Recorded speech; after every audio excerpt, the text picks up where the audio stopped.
ನಮಸ್ಕಾರ ಸ್ನೇಹಿತರೆ, ಹೇಗಿದ್ರೆ ಎಲ್ಲರೂ ಚೆನ್ನಾಗಿದ್ದಾರೆ ಅಂದ್ಕೊಂಡು ಸ್ನೇಹಿತರೆ. ಎಲ್ರಿಗೂ ಮೀಡಿಯಾ ಅಪ್ಡೇಟ್ ಚಾನಲಿನ ಮತ್ತೊಂದು ವಿಡಿಯೋಗೆ ತಮಗೆಲ್ರಿಗೂ ಸ್ವಾಗತ ಸುಸ್ವಾಗತ. ಸ್ನೇಹಿತರೆ, 2026 ವರ್ಷದಲ್ಲಿ ಜನವರಿ 19 ನಂತರ ಮೀನ ರಾಶಿಯವರ ಜೀವನದಲ್ಲಿ ಏನೆಲ್ಲ ಅದೃಷ್ಟ ಒಲೆಯಲ್ಲಿದೆ, ಯಾವ ವಿಷಯದಲ್ಲಿ ಶುಭವಾಗಲಿದೆ, ಯಾವ ವಿಷಯದಲ್ಲಿ ಬಹಳ ಎಚ್ಚರಿಕೆಯನ್ನು ವಹಿಸಬೇಕು ಈ ಮೀನರಾಶಿಯವರು, ಹಾಗೆಯೇ ಈ ರಾಶಿಯವರಿಗೆ ಸಂಬಂಧಪಟ್ಟಂತೆಯೇ ಈ ಜನವರಿ ತಿಂಗಳಿನಲ್ಲಿ ಇರುವಂತಹ ಗ್ರಹ ಸಂಚಾರಗಳು ನಿಮ್ಮ ಜೀವನದ ವಿವಿಧ ಅಂಶಗಳಾದಂತಹ ವೃತ್ತಿ, ಆರೋಗ್ಯ, ವೈವಾಹಿಕ ಜೀವನ, ಆರ್ಥಿಕ ಸ್ಥಿತಿ, ಕೌಟುಂಬಿಕ ಜೀವನ, ವ್ಯವಹಾರ ಮತ್ತು ಶಿಕ್ಷಣಕ್ಕೆ ಸಂಬಂಧಪಟ್ಟಂತೆಯೇ ಏನೆಲ್ಲ ಬದಲಾವಣೆಗಳನ್ನು ತರಬಹುದಾಗಿದೆ, ಹಾಗೆಯೇ ಈ ತಿಂಗಳಿನಲ್ಲಿ ಇರುವಂತಹ ಸಮಸ್ಯೆಗಳಿಗೆ ಸರಳ ಪರಿಹಾರಗಳೇನು ಎಂಬುದನ್ನು ಕೂಡ ಇದೇ ವಿಡಿಯೋದಲ್ಲಿ ತಿಳಿಸ್ಕೊಡ್ತಾ ಹೋಗ್ತಾನೆ ಸ್ನೇಹಿತರೆ. ಆದ್ದರಿಂದ ವಿಡಿಯೋನ ಸ್ಕಿಪ್ ಮಾಡದೆ ಇಲ್ಲಿಂದ ಕೊನೆ ತನಕ ನೋಡ್ತಾ ಬನ್ನಿ. ಸ್ಕಿಪ್ ಮಾಡಿ ವಿಡಿಯೋನ ನೋಡೋದ್ರಿಂದ ಅಷ್ಟು ಇನ್ಫಾರ್ಮೇಷನ್ ಅರ್ಥ ಆಗೋದಿಲ್ಲ ಸ್ನೇಹಿತರೆ. ಸೊ ಫಸ್ಟಿಂದ ಎಂಡ್ ತನಕ ವಿಡಿಯೋನ ವಾಚ್ ಮಾಡಿ. ಹಾಗೆ ನಮ್ಮ ಈ ವಿಡಿಯೋ ಇಷ್ಟ ಆಗಿತ್ತು ಅಂದರೆ ವಿಡಿಯೋಗೆ ಒಂದು ಲೈಕ್ ಮಾಡಿ ಸ್ನೇಹಿತರೆ. ಯಾರೇನು ನಮ್ಮ ಚಾನಲ್ನ ಸಬ್ಸ್ಕ್ರೈಬ್ ಮಾಡ್ಕೊಂಡಿಲ್ಲ ಅವರು ಈಗಲೇ ಸಬ್ಸ್ಕ್ರೈಬ್ ಮಾಡ್ಕೊಂಡು ಪ್ರತಿನಿತ್ಯ ವಿಡಿಯೋನ ವಾಚ್ ಮಾಡ್ತಿರೋರಿಗೆ ಥ್ಯಾಂಕ್ ಯು ಸೊ ಮಚ್ ಅಂತ ಹೇಳ್ತಾ, ಇನ್ನು ಈ ಮೀನ ರಾಶಿಯವರಿಗೆ ಜನವರಿ ತಿಂಗಳಿನಲ್ಲಿ ಇರತಕ್ಕಂತಹ ಗ್ರಹ ಸಂಚಾರಗಳು ಹೇಗಿರಲಿದೆ ಎಂಬುದನ್ನು ಮೊದಲನೇದಾಗಿ ತಿಳ್ಕೊಳ್ತಾ ಬರೋಣ. ಸೂರ್ಯಗ್ರಹದ ವಿಚಾರಕ್ಕೆ ಬರೋದಾದರೆ ಧನುಷ್ಯ ರಾಶಿಯ 10ನೇ ಮನೆಯಿಂದ ಮಕರ ರಾಶಿಯ 11ನೇ ಮನೆಗೆ ಜನವರಿ 14ರಂದು ಆಲ್ರೆಡಿ ಪ್ರವೇಶವನ್ನು ಸೂರ್ಯನು ಮಾಡಿದ್ದಾನೆ. ಇನ್ನು ಮಂಗಳ ಗ್ರಹದ ವಿಚಾರಕ್ಕೆ ಬರೋದಾದರೆ ಧನುಷ್ಯ ರಾಶಿಯ 10ನೇ ಮನೆಯಿಂದ ಮಕರ ರಾಶಿಯ 11ನೇ ಮನೆಗೆ ಜನವರಿ 16ರಂದು ಆಲ್ರೆಡಿ ಪ್ರವೇಶವನ್ನು ಮಂಗಳನು ಕೂಡ ಮಾಡಿದ್ದಾನೆ. ಇನ್ನು ಶುಕ್ರ ಗ್ರಹದ ವಿಚಾರಕ್ಕೆ ಬರೋದಾದರೆ ಧನುಷ್ಯ ರಾಶಿಯ 10ನೇ ಮನೆಯಿಂದ ಮಕರ ರಾಶಿಯ 11ನೇ ಮನೆಗೆ ಜನವರಿ 13ರಂದು ಶುಕ್ರನು ಪ್ರವೇಶವನ್ನು ಮಾಡಿದರೆ, ಇನ್ನು ಬುಧ ಧನುಷ್ಯ ರಾಶಿಯ 10ನೇ ಮನೆಯಿಂದ ಮಕರ ರಾಶಿಯ 11ನೇ ಮನೆಗೆ ಜನವರಿ 17ರಂದು ಆಲ್ರೆಡಿ ಪ್ರವೇಶವನ್ನು ಮಾಡಿದ್ದಾನೆ ಸ್ನೇಹಿತರೆ. ಇನ್ನು ಗುರುಗ್ರಹದ ವಿಚಾರಕ್ಕೆ ಬರೋದಾದರೆ ಮಿಥುನ ರಾಶಿಯ 4ನೇ ಮನೆಯಲ್ಲಿ ಈ ತಿಂಗಳು ಪೂರ್ತಿ ಗುರು ಇರಲಿದ್ದು, ಇನ್ನು ಶನಿ ಗ್ರಹದ ವಿಚಾರಕ್ಕೆ ಬರೋದಾದರೆ ಮೀನ ರಾಶಿಯ 1ನೇ ಮನೆಯಲ್ಲಿ ಈ ತಿಂಗಳು ಕೊನೆವರೆಗೂ ಕೂಡ ಶನಿಯು ಇರಲಿದ್ದಾರೆ. ರಾಹು ಕುಂಭರಾಶಿಯ 12ನೇ ಮನೆಯಲ್ಲಿ ಇದ್ದರೆ ಕೇತು ಸಿಂಹ ರಾಶಿಯ 6ನೇ ಮನೆಯಲ್ಲಿ ಈ ತಿಂಗಳು ಇರಲಿದ್ದಾರೆ ಅಂತಲೇ ಹೇಳ್ಬೋದು. ಇನ್ನು ಈ ಮೀನ ರಾಶಿಯವರಿಗೆ ಈ ಜನವರಿ ತಿಂಗಳು ಗಂಭೀರ ಮತ್ತು ಜವಾಬ್ದಾರಿಯುತವಾದಂತಹ ಮನಸ್ಥಿತಿಯನ್ನು ತರ್ತದೆ. ಜೀವನವು ನಿಮ್ಮನ್ನು ಪ್ರಬುದ್ಧರಾಗಲು, ನಿಧಾನಗೊಳಿಸಲು ಮತ್ತು ಸ್ಪಷ್ಟತೆಯೊಂದಿಗೆ ವರ್ತಿಸಲು ಕೇಳ್ತಾ ಬರ್ತದೆ ಎಂದು ನೀವು ಈ ಟೈಮ್ನಲ್ಲಿ ಭಾವಿಸ್ಬೋದು. ನಿಮ್ಮ ರಾಶಿಯಲ್ಲಿರುವಂತಹ ಲಗ್ನದಲ್ಲಿ ಇರುವಂತಹ ಶನಿಯು ನಿಮ್ಮ ಕರ್ತವ್ಯಗಳು, ನಿಮ್ಮ ಇಮೇಜ್ ಮತ್ತು ನಿಮ್ಮ ಜೀವನದ ದಿಕ್ಕಿನ ಬಗ್ಗೆ ಅರಿವನ್ನು ಕೂಡ ಮೂಡಿಸಲಿದ್ದಾರೆ. ತಿಂಗಳ ಮೊದಲ ವಾರದಲ್ಲಿಯೇ ವೃತ್ತಿ ಜೀವನದ ವಿಷಯಗಳು ಬಹಳಷ್ಟು ಗಮನವನ್ನು ಸೆಳೀತಾ ಬಂದಿದೆ. ಕಾರ್ಯಕ್ಷಮತೆಯ ಒತ್ತಡವನ್ನು ನೀವು ಅನುಭವಿಸ್ಬೋದು, ಆದರೆ ಅದೇ ಸಮಯದಲ್ಲಿ ನೀವು ಪ್ರಯತ್ನಗಳನ್ನು ಗುರುತಿಸಲಾಗ್ತದೆ ಎಂದು ನಿಮಗೂ ಕೂಡ ಗ್ರಹಿಸ್ಬೋದು ಸ್ನೇಹಿತರೆ. ಅದಾದ ನಂತರ ಈ ಜನವರಿ ಮಧ್ಯದ ನಂತರ ಗಮನವು ನಿಧಾನವಾಗಿ ಲಾಭ, ಸಾಮಾಜಿಕ ಸಂಪರ್ಕಗಳು ಮತ್ತು ದೀರ್ಘಕಾಲೀನ ಗುರಿಗಳ ಕಡೆಗೆ ಬದಲಾಗ್ತಾ ಹೋಗ್ತದೆ. ನೀವು ಭಾವನಾತ್ಮಕವಾಗಿ ಬಲಶಾಲಿಯಾಗಿ ಮತ್ತು ನೀವು ಎಲ್ಲಿದ್ದೀರಿ ಎಂಬುದರ ಬಗ್ಗೆ ಹೆಚ್ಚು ಸ್ಥಿರವಾಗಿ ನೀವು ಇರ್ತೀರಿ ಸ್ನೇಹಿತರೆ. ಇನ್ನು ಈ ರಾಶಿಯವರ ವೃತ್ತಿ ಮತ್ತು ಉದ್ಯೋಗದ ವಿಚಾರಕ್ಕೆ ಬರೋದಾದರೆ ಕೆರಿಯರ್ ವಿಚಾರದಲ್ಲಿ ಈ ಜನವರಿ ತಿಂಗಳಿನಲ್ಲಿ ವೃತ್ತಿ ಜೀವನವು ಪ್ರಮುಖ ವಿಷಯಗಳಲ್ಲಿ ಉಳಿದಿದೆ ಅಂತಲೇ ಹೇಳ್ಬೋದು. ಮೊದಲ ವಾರದಲ್ಲಿಯೇ ಕೆಲಸದ ಒತ್ತಡ ಬಹಳ ಜಾಸ್ತಿ ಇತ್ತು. ನಿಮ್ಮಲ್ಲಿ ಕೆಲವರು ಹೆಚ್ಚುವರಿ ಜವಾಬ್ದಾರಿಗಳನ್ನು ಕೂಡ ತೆಗೆದುಕೊಂಡಿರ್ಬೋದು ಅಥವಾ ಮೇಲಾಧಿಕಾರಿಗಳು ಗಮನಿಸ್ತಿರ್ತಾರೆ ಎಂದು ಕೂಡ ನೀವು ಭಾವಿಸ್ಬೋದು. ಇದು ಒತ್ತಡವನ್ನು ಕೂಡ ಉಂಟು ಮಾಡ್ಬೋದು ಸ್ನೇಹಿತರೆ. ಆದರೆ ಇದು ನಿಮ್ಮ ಸಾಮರ್ಥ್ಯಗಳಲ್ಲಿನ ನಂಬಿಕೆಯನ್ನು ಕೂಡ ಸೂಚಿಸಲಿದೆ. ಅದರಂತೆಯೇ ಈ ಜನವರಿ 19 ನಂತರ ನಿಮ್ಮ 10ನೇ ಮನೆಗೆ ಸೂರ್ಯ, ಕುಜ, ಶುಕ್ರ ಮತ್ತು ಬುಧ ಆರಂಭದಲ್ಲಿ ಗೋಚರತೆಯನ್ನು ತರ್ತಾ ಹೋಗ್ತಾರೆ. ಈಗ ನಿಮ್ಮ ಕಾರ್ಯಗಳು ಮಾತುಗಳಿಗಿಂತ ಜೋರಾಗಿ ಮಾತನಾಡ್ತದೆ ಅಂತಲೇ ಹೇಳ್ಬೋದು. ಸಣ್ಣ ಪ್ರಯತ್ನಗಳು ಕೂಡ ಶಾಶ್ವತವಾದಂತಹ ಪ್ರಭಾವವನ್ನು ಬೀರ್ಬೋದು. ತಿಂಗಳ ಮಧ್ಯದ ನಂತರ ಗ್ರಹಗಳು 11ನೇ ಮನೆಗೆ ಅಂದರೆ ಲಾಭದಲ್ಲಿ ಚಲಿಸ್ತವೆ. ಸಹೋದ್ಯೋಗಿಗಳು, ಸ್ನೇಹಿತರು ಅಥವಾ ವೃತ್ತಿಪರ ನೆಟ್ವರ್ಕ್ಗಳಿಂದ ಹೆಚ್ಚಿನ ಬೆಂಬಲವೂ ಕೂಡ ಈ ರಾಶಿಯವರಿಗೆ ಸಿಗಲಿದೆ. ನಿಮ್ಮ ಬಹುಮಾನಗಳು, ಮೆಚ್ಚುಗೆ ಅಥವಾ ನಿಮ್ಮ ಮೌನವಾಗಿ ಕೆಲಸ ಮಾಡುತ್ತಿದ್ದಂತಹ ಗುರಿಗಳ ಕಡೆ ಪ್ರಗತಿಯನ್ನು ಕೂಡ ಕಾಣ್ಬೋದಾಗಿದೆ ಸ್ನೇಹಿತರೆ. ಇನ್ನು ನಾವು ತಿಳಿಸ್ಕೊಡುವಂತಹ ಸರಳ ಪ್ರಯತ್ನವೇನು, ಸಲಹೆ ಏನು ಅಂತ ಕೇಳೋದಾದರೆ ಸ್ಥಿರವಾಗಿ ಇರಬೇಕಾಗಿರ್ತದೆ. ಕನ್ಸಿಸ್ಟೆನ್ಸಿಯನ್ನು ಮೇಂಟೈನ್ ಮಾಡಬೇಕಾಗಿರ್ತದೆ. ಪ್ರಾಮಾಣಿಕವಾದಂತಹ ಪ್ರಯತ್ನವನ್ನು ಮಾಡ್ತಾ ಬಂದರೆ ಮನ್ನಣೆ ಸ್ವಾಭಾವಿಕ ಬರ್ತದೆ ಅಂತಲೇ ಹೇಳ್ಬೋದು ಸ್ನೇಹಿತರೆ. ಇನ್ನು ಹಣಕಾಸಿನ ವಿಚಾರದ ಬಗ್ಗೆ ಮಾತನಾಡ್ತಾ ಬರೋದಾದರೆ ಹಣಕಾಸಿನ ವಿಚಾರದಲ್ಲೂ ಕೂಡ ಕ್ರಮೇಣ ಸುಧಾರಿಸ್ತಾ ಬರ್ತದೆ. ಮೊದಲ ವಾರದಲ್ಲಿಯೇ ಮನೆ, ಕುಟುಂಬ ಅಥವಾ ಜವಾಬ್ದಾರಿಗಳಿಂದ ಸಂಬಂಧಪಟ್ಟಂತಹ ಖರ್ಚುಗಳನ್ನು ಎದುರಿಸಿರ್ಬೋದು. 4ನೇ ಮನೆಯಲ್ಲಿರುವಂತಹ ಗುರು ಸೌಕರ್ಯ, ಆಸ್ತಿ ಅಥವಾ ಭಾವನಾತ್ಮಕ ಅಗತ್ಯಗಳಿಗಾಗಿ ಖರ್ಚುಗಳನ್ನು ಕೂಡ ಹೆಚ್ಚಿಸಬಹುದು ಸ್ನೇಹಿತರೆ. ಈ ತಿಂಗಳ ಮಧ್ಯದ ನಂತರ ಆದಾಯದ ಅವಕಾಶಗಳು ಕೂಡ ಹೆಚ್ಚಾಗ್ತಾ ಬರ್ತವೆ. ಕೆಲಸ, ಸಂಪರ್ಕಗಳು ಅಥವಾ ಹಿಂದಿನ ಪ್ರಯತ್ನಗಳ ಮೂಲಕ ಲಾಭಗಳು ಕೂಡ ಸೂಚಿತವಾಗ್ತವೆ ಅಂತಲೇ ಹೇಳ್ಬೋದು. ಉಳಿತಾಯ ಮತ್ತು ಭವಿಷ್ಯದ ಆರ್ಥಿಕ ಯೋಜನೆಯನ್ನು ಪರಿಶೀಲಿಸಲು ಇದು ಉತ್ತಮವಾದಂತಹ ಸಮಯ ಅಂತಲೇ ಹೇಳ್ಬೋದು. 12ನೇ ಮನೆಯಲ್ಲಿರುವಂತಹ ರಾಹು ಅನಗತ್ಯವಾದಂತಹ ಖರ್ಚುಗಳು ಅಥವಾ ಗುಪ್ತ ವೆಚ್ಚಗಳ ಬಗ್ಗೆ ಎಚ್ಚರಿಕೆಯನ್ನು ಕೂಡ ನೀಡ್ತಾ ಬರ್ತಾರೆ. ಇನ್ನು ಸಲಹೆ ಏನಂತಂದರೆ, ಪ್ರಜ್ಞಾಪೂರ್ವಕವಾಗಿ ಉಳಿತಾಯವನ್ನು ಮಾಡ್ತಾ ಬನ್ನಿ, ಆತುರದ ಖರ್ಚುಗಳನ್ನು ತಪ್ಪಿಸಿ ಅಂತಲೇ ಹೇಳ್ಬೋದು. ಇನ್ನು ಕುಟುಂಬ ಮತ್ತು ಸಂಬಂಧಗಳ ವಿಚಾರದ ಬಗ್ಗೆ ಮಾತನಾಡ್ತಾ ಬರೋದಾದರೆ, ಕೌಟುಂಬಿಕ ಜೀವನವು ಭಾವನಾತ್ಮಕವಾಗಿ ಮಹತ್ವದಾಗಿರ್ತದೆ ಅಂತಲೇ ಹೇಳ್ಬೋದು. ಪೋಷಕರು ಅಥವಾ ಮನೆಯ ವಿಷಯಗಳ ಬಗ್ಗೆ ನೀವು ಹೆಚ್ಚು ಜವಾಬ್ದಾರಿಯನ್ನು ಕೂಡ ಅನುಭವಿಸ್ಬೋದು. 4ನೇ ಮನೆಯಲ್ಲಿರುವಂತಹ ಗುರು ಭಾವನಾತ್ಮಕ ಬೆಂಬಲವನ್ನು ಕೂಡ ಈ ರಾಶಿಯವರಿಗೆ ಪ್ರೋತ್ಸಾಹಿಸಲಿದ್ದಾರೆ.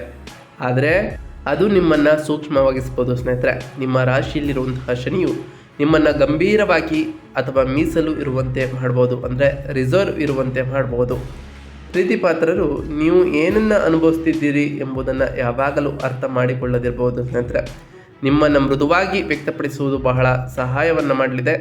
ಸಂಬಂಧಗಳ ವಿಚಾರಕ್ಕೆ ಬರೋದಾದರೆ, ಸಂಬಂಧಗಳಲ್ಲಿ ಪ್ರಣಯಕ್ಕಿಂತ ಸ್ಥಿರತೆ ಬಹಳ ಮುಖ್ಯವಾಗಿರ್ತದೆ. ಮೇಲ್ನೋಟದ ಸಂವಹನಕ್ಕಿಂತ ನೀವು ಅರ್ಥಪೂರ್ಣ ಸಂಭಾಷಣೆಯನ್ನು ನಡೆಸುವುದು ಬಹಳ ಒಳ್ಳೆಯದು. ಇದು ಬಹಳ ಉತ್ತಮವಾದ ಫಲಿತಾಂಶಗಳನ್ನು ತರಲಿದೆ ಅಂತಲೇ ಹೇಳ್ಬೋದು. ಇನ್ನು ಸಲಹೆಗಳ ವಿಚಾರಕ್ಕೆ ಬರೋದಾದರೆ, ನಿಮ್ಮ ಭಾವನೆಗಳನ್ನು ನಿಧಾನವಾಗಿ ಮತ್ತು ಪ್ರಾಮಾಣಿಕವಾಗಿ ಹಂಚ್ಕೊಳ್ತಾ ಬನ್ನಿ. ಇದು ನಿಮ್ಮ ಭಾವನೆಗಳನ್ನು ಇನ್ನಷ್ಟು ಹಂಚ್ಕೊಳ್ಳೋದ್ರಿಂದ ಸಂಬಂಧಗಳು ಕೂಡ ಇನ್ನಷ್ಟು ಗಟ್ಟಿಮುಟ್ಟಾಗಿ ಇರಲಿದೆ ಅಂತಲೇ ಹೇಳ್ಬೋದು. ಇನ್ನು ಆರೋಗ್ಯದ ವಿಚಾರಕ್ಕೆ ಬರೋದಾದರೆ, ಆರೋಗ್ಯಕ್ಕೆ ಎಚ್ಚರಿಕೆಯ ಗಮನ ಬೇಕಾಗಿರ್ತದೆ ಅಂತಲೇ ಹೇಳ್ಬೋದು. 1ನೇ ಮನೆಯಲ್ಲಿರುವಂತಹ ಶನಿ ದಿನಚರಿಯನ್ನು ನಿರ್ಲಕ್ಷಿಸಿದರೆ ಆಯಾಸ, ದೇಹದ ಬಿಗಿತ ಅಥವಾ ಕಡಿಮೆ ಶಕ್ತಿಯನ್ನು ಕೂಡ ಉಂಟು ಮಾಡ್ಬೋದು. ಆದ್ದರಿಂದ ನಿಮ್ಮ ಸ್ಥಿರವಾದಂತಹ ದಿನಚರಿಯನ್ನು ಪಾಲಿಸ್ತಾ ಬನ್ನಿ. ಹಾಗೆಯೇ ಮಾನಸಿಕ ಒತ್ತಡವು ದೈಹಿಕವಾಗಿ ಪ್ರತಿಫಲಿಸ್ಬೋದು. ಸರಿಯಾದಂತಹ ನಿದ್ರೆ, ನೀರು ಕುಡಿಯುವುದು ಮತ್ತು ಲಘು ವ್ಯಾಯಾಮ ಅತ್ಯಗತ್ಯವಾಗಿರ್ತದೆ ಈ ರಾಶಿಯವರಿಗೆ. ಶಿಸ್ತನ್ನು ಕಾಪಾಡಿಕೊಂಡ್ರೆ 6ನೇ ಮನೆಯಲ್ಲಿರುವಂತಹ ಕೇತು ಆರೋಗ್ಯ ಸಮಸ್ಯೆಗಳನ್ನು ಜಯಿಸಲು ಸಹಾಯವನ್ನು ಕೂಡ ಮಾಡಲಿದ್ದಾರೆ ಅಂತಲೇ ಹೇಳ್ಬೋದು ಸ್ನೇಹಿತರೆ. ದಿನಚರಿಯಲ್ಲಿನ ಸ್ಥಿರತೆಯನ್ನು, ಆರೋಗ್ಯವನ್ನು ನೀವು ಸ್ಥಿರವಾಗಿಸ್ಕೊಂಡ್ರೆ ನಿಮ್ಮ ಉತ್ತಮವಾದಂತಹ ಆರೋಗ್ಯವನ್ನು ಕೂಡ ನೀವು ಉತ್ತಮವಾಗಿ ಇರಿಸ್ಕೊಳ್ಬೋದಾಗಿದೆ. ಇನ್ನು ವ್ಯಾಪಾರ ಮತ್ತು ವ್ಯವಹಾರದ ವಿಚಾರಕ್ಕೆ ಬರೋದಾದರೆ, ಈ ಜನವರಿ 19ರ ನಂತರ ನೆಟ್ವರ್ಕಿಂಗ್ ಲಾಭಗಳು ಬರ್ತಾ ಹೋಗ್ತವೆ. ಹಳೆಯ ಸಂಪರ್ಕಗಳು ಅಥವಾ ಉಲ್ಲೇಖಗಳು ಬೆಳವಣಿಗೆಗೆ ಬಹಳಷ್ಟು ಸಹಾಯವನ್ನು ಮಾಡ್ತಾ ಬರ್ತದೆ. ಲಾಭಗಳು ನಿಧಾನವಾಗಿ ಆದರೆ ಸ್ಥಿರವಾಗಿ ಬರ್ಬೋದು ಅಂತಲೇ ಹೇಳ್ಬೋದು. ವ್ಯಾಪಾರ ಮಾಲೀಕರು ಕೆಲಸದ ಹೊರೆ ಅಥವಾ ಜವಾಬ್ದಾರಿಯಿಂದಾಗಿ ಮೊದಲ ವಾರದಲ್ಲಿ ಒತ್ತಡವನ್ನು ಕೂಡ ಅನುಭವಿಸಿರ್ಬೋದು. ಆದ್ದರಿಂದ ಬಹಳ ಎಚ್ಚರಿಕೆಯಿಂದ ಕೂಡ ಇರಿ ಸ್ನೇಹಿತರೆ. ನಿಮ್ಮ ಗಡುವುಗಳು ಅಥವಾ ಅಧಿಕಾರವನ್ನು ಬಹಳ ಎಚ್ಚರಿಕೆಯಿಂದ ನಿರ್ವಹಿಸ್ತಾ ಹೋದರೆ ಉತ್ತಮವಾದ ಬೆಳವಣಿಗೆಯನ್ನು ನಿಮ್ಮ ವ್ಯಾಪಾರದಲ್ಲಿ ಕಾಣ್ಬೋದಾಗಿದೆ ಸ್ನೇಹಿತರೆ. ಇನ್ನು ಈ ರಾಶಿಯವರು ಮುಖ್ಯವಾಗಿ ತಾಳ್ಮೆ ಮತ್ತು ವೃತ್ತಿಪರತೆ ಯಶಸ್ಸನ್ನು ತರಲಿದೆ. ಅದರಿಂದ ಈ ಸಲಹೆಯನ್ನು ಅನುಸರಿಸ್ತವನಿ, ತಾಳ್ಮೆಯಿಂದ ಇರಿ. ಇದು ಬಹಳಷ್ಟು ಅನುಕೂಲಕರವನ್ನು ನಿಮಗೆ ಮಾಡಲಿದೆ ಅಂತಲೇ ಹೇಳ್ಬೋದು. ಇನ್ನು ವಿದ್ಯಾರ್ಥಿಗಳ ವಿಚಾರಕ್ಕೆ ಬರೋದಾದರೆ, ವಿದ್ಯಾರ್ಥಿಗಳಿಗೆ ಈ ಜನವರಿ 19ರ ನಂತರ ಬಹಳಷ್ಟು ಉತ್ತಮವಾದ ಫಲಿತಾಂಶಗಳನ್ನು ಕಾಣ್ತಾ ಬರ್ತೀರಿ. ವಿದ್ಯಾರ್ಥಿಗಳಿಗೆ ಈ ಜನವರಿ ತಿಂಗಳು ಗಂಭೀರವಾಗಿ ಮತ್ತು ಗಮನವಿಟ್ಟು ಇರುವಂತೆ ಮಾಡ್ತಾ ಬರ್ತದೆ. 1ನೇ ಮನೆಯಲ್ಲಿರುವಂತಹ ಶನಿ ನಿಮಗೆ ಶಿಸ್ತನ್ನು ಕೂಡ ಹೆಚ್ಚಿಸಲಿದ್ದಾರೆ. ಆದರೆ ಆತ್ಮವಿಶ್ವಾಸದ ಕೊರತೆಯನ್ನು ಕೂಡ ಉಂಟಾಗ್ಬೋದು. ಗುರು ಭಾವನಾತ್ಮಕ ಸ್ಥಿರತೆ ಮತ್ತು ತಿಳುವಳಿಕೆಯನ್ನು ಬೆಂಬಲಿಸ್ತಾರೆ. ಶಾಂತ ವಾತಾವರಣದಲ್ಲಿ ಅಧ್ಯಯನ ಮಾಡುವುದು ಫಲಿತಾಂಶಗಳನ್ನು ಸುಧಾರಿಸಲಿದೆ ಅಂತಲೇ ಹೇಳ್ಬೋದು ಸ್ನೇಹಿತರೆ. ತ್ವರಿತ ಫಲಿತಾಂಶಗಳಿಗಿಂತ ಸ್ಥಿರವಾದ ಪ್ರಯತ್ನದಲ್ಲಿ ನಂಬಿಕೆಯನ್ನು ನೀಡ್ತಾ ಬನ್ನಿ. ಇದು ಉತ್ತಮವಾದ ಫಲಿತಾಂಶಗಳನ್ನು ಕೊಡೋದ್ರ ಜೊತೆಗೆ ನಿಮಗೆ ಇನ್ನಷ್ಟು ಆತ್ಮವಿಶ್ವಾಸವನ್ನು ತುಂಬಲಿದೆ ಅಂತಲೇ ಹೇಳ್ಬೋದು ಸ್ನೇಹಿತರೆ. ಇನ್ನು ಈ ರಾಶಿಯವರು ಈ ಜನವರಿ ತಿಂಗಳಿನಲ್ಲಿ ಗಮನಿಸಬೇಕಾದಂತಹ ಪ್ರಮುಖ ದಿನಾಂಕಗಳು ಯಾವುವು ಅಂತಂದರೆ, ಜನವರಿ 13ರಂದು ಶುಕ್ರನು 11ನೇ ಮನೆಗೆ ಹೋಗುವ ಕಾರಣ ಸಾಮಾಜಿಕ ಬೆಂಬಲ ಮತ್ತು ಲಾಭಗಳು ಸುಧಾರಿಸ್ತಾ ಬಂದಿದೆ. ಇನ್ನು ಜನವರಿ 14ರಂದು ಸೂರ್ಯ 11ನೇ ಮನೆಗೆ ಹೋಗೋ ಕಾರಣ ಮನ್ನಣೆ ಮತ್ತು ಗುರಿಗಳತ್ತ ಪ್ರಗತಿಯು ಕೂಡ ಹೆಚ್ಚಾಗ್ತಾ ಬಂದಿದೆ. ಜನವರಿ 16ರಂದು ಕುಜ 11ನೇ ಮನೆಗೆ ಹೋಗೋ ಕಾರಣ ಸಕ್ರಿಯ ನೆಟ್ವರ್ಕಿಂಗ್ ಮತ್ತು ಮಹತ್ವಾಕಾಂಕ್ಷೆಗಳು ಬಹಳಷ್ಟು ಅನುಕೂಲಕರವನ್ನು ಮಾಡಲಿದೆ. ಜನವರಿ 17ರಂದು ಬುಧ 11ನೇ ಮನೆಗೆ ಹೋಗಿರೋ ಕಾರಣ ಚರ್ಚೆಗಳು ಮತ್ತು ಯೋಜನೆ ಯಶಸ್ವಿ ಆಗ್ತಾ ಬರ್ತದೆ ಅಂತಲೇ ಹೇಳ್ಬೋದು ಸ್ನೇಹಿತರೆ.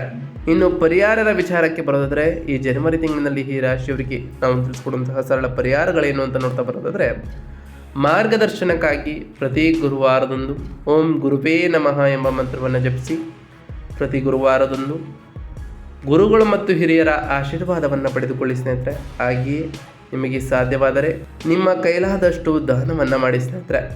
ಹಾಗೆ ನೀವು ಕೆಲಸಕ್ಕೆ ಹೊರಡುವ ಮೊದಲು ಹಳದಿ ಬಣ್ಣದ ತಿಲಕವನ್ನಿಟ್ಟು ಮನೆಯಿಂದ ತೆರಳಿ ಸ್ನೇಹಿತರೆ. ಇನ್ನು ಪ್ರತಿ ಶನಿವಾರದಂದು ಸಂಜೆ ದೀಪವನ್ನು ಹಚ್ಚಿ ಶನಿಯ ಒತ್ತಡವನ್ನು ಕಡಿಮೆ ಮಾಡಬಹುದಾಗಿದೆ. ಪ್ರತಿ ಶನಿವಾರ ಓಂ ಶಂ ಶನೈಶ್ವರಾಯ ನಮಃ ಎಂಬ ಮಂತ್ರವನ್ನು ಜಪಿಸುವುದರ ಜೊತೆಗೆ ಶನಿದೇವರಿಗೆ ಪ್ರಿಯವಾಗಿರುವಂತಹ ಕಪ್ಪು ಎಳ್ಳಿನ ಬತ್ತಿಯನ್ನು ಶನಿದೇವರ ದೇವಸ್ಥಾನದಲ್ಲಿ ಹಚ್ಚೋದ್ರಿಂದ ಆ ಶನಿದೇವರ ಸಕಾರಾತ್ಮಕ ಪ್ರಭಾವಕ್ಕೆ ನೀವು ಒಳಗಾಗಬಹುದಾಗಿದೆ ಸ್ನೇಹಿತರೆ.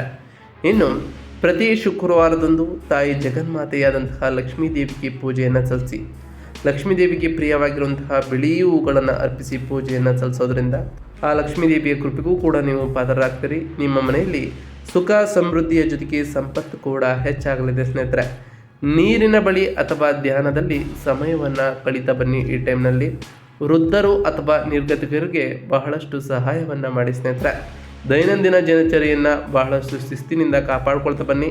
ಇದು ಉತ್ತಮವಾದಂತಹ ಫಲಿತಾಂಶಗಳನ್ನು ಕೂಡ ನೀಡಲಿದೆ. ಪ್ರತಿ ಮಂಗಳವಾರದಂದು ಓಂ ಅಂಗರಾಯಕಾಯ ನಮಃ ಎಂಬ ಮಂತ್ರವನ್ನು ಜಪಿಸಿ ಇದರಿಂದ ಆ ಮಂಗಳ ದೇವನ ಅನುಗ್ರಹವೂ ಕೂಡ ಸಿಗಲಿದೆ. ಹಾಗೆಯೇ ಆ ವಿಘ್ನವಿನಾಯಕನ ಜಪವನ್ನು ಮಾಡಿ ಸ್ನೇಹಿತರೆ. ಓಂ ವಿಘ್ನವಿನಾಯಕಾಯ ನಮಃ ಎಂಬ ಮಂತ್ರವನ್ನು ಜಪಿಸೋದ್ರಿಂದ ಸಕಲ ಕಾರ್ಯಗಳಲ್ಲೂ ಯಶಸ್ಸನ್ನು ಕಾಣ್ತಾ ಹೋಗ್ತೀರಿ. ಪ್ರತಿಯೊಂದು ಕಾರ್ಯದಲ್ಲೂ ಯಾವುದೇ ಅಡೆತಡೆಗಳು ಉಂಟಾಗೋದಿಲ್ಲ ಸ್ನೇಹಿತರೆ.